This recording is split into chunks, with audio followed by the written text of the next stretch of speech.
ओम शन शनिचराय नमः।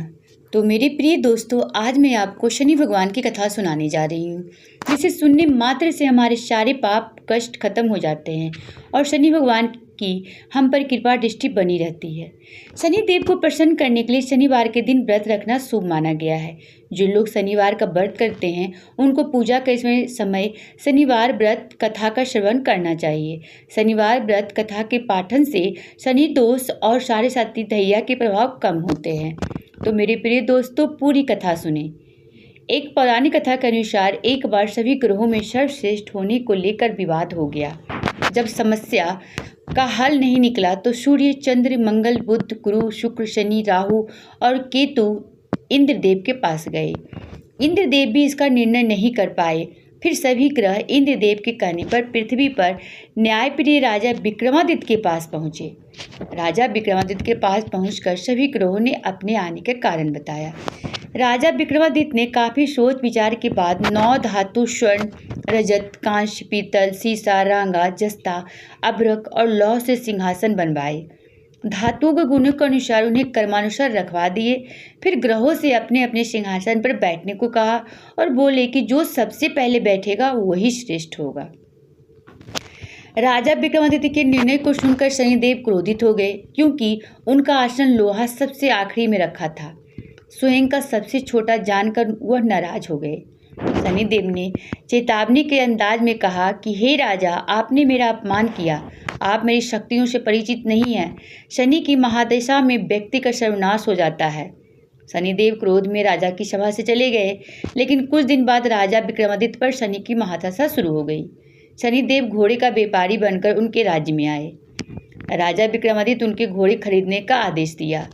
एक बार राजा विक्रमादित्य उनसे एक घोड़े पर सवारी कर रहे थे तो घोड़ा उन्हें जंगल में ले गया और गायब हो गया।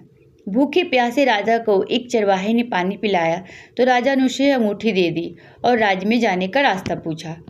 नगर में आकर राजा विक्रमादित्य एक सेठ के यहाँ आराम कर रहे थे।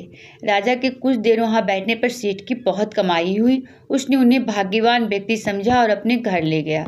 सेठ के घर में सोने का हार खूंटी पर लटका था। सेठ घर से बाहर गया तो एक आश्चर्यजनक घटना घटी। अचानक हार गायब हो गया। सेठ ने राजा पर चोरी का आरोप लगा दिया और नगरी के राजा ने राजा विक्रमादित्य के हाथ पैर काट दिए। एक तैली को राजा विक्रमादित्य की दशा पर दया आ गई। इसके बाद राजा विक्रमादित्य पर शनि की महादशा खत्म हो गई थी। वर्षा ऋतु में वह मल्हार गा रहे थे।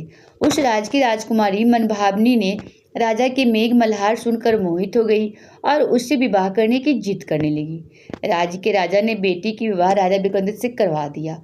वह दोनों तेली के घर में रहने लगे। एक रात शनिदेव ने राजा विक्रमादित्य को स्वप्न में दर्शन दिए और कहा कि तुमने मुझे छोटा कहने का परिणाम देख लिया। तब राजा विक्रमादित्य ने शनिदेव से क्षमा मांगी और कहा कि उनके जैसा दुख किसी को ना दे। शनिदेव ने कहा कि जो उनकी कथा का श्रवण करेगा और व्रत करेगा उसे शनिदेव दशा में कोई दुख नहीं होगा। शनिदेव ने राजा विक्रमादित्य के हाथ और पैर वापस कर दिए। शनिदेव के चमत्कार से सेठ का हार भी वापस अपनी जगह लौट गया। सेठ की सारी बात पता चली तो उसे अपनी बेटी सिकंबरी का विवाह राजा विक्रमादित्य से कर दिया। राजा विक्रमादित्य अपने 2 पत्नियों मनभावनी एवं श्रीकंबरी के साथ अपने राज्य लौट आए। राजा विक्रमादित्य पूरे राज्य में घोषणा की थी कि शनिदेव ही सब ग्रहों में श्रेष्ठ हैं। शनिवार को शनिदेव की पूजा कथा और व्रत करने वालों पर यह प्रसन्न होते हैं और सुख संपत्ति से भर देते हैं।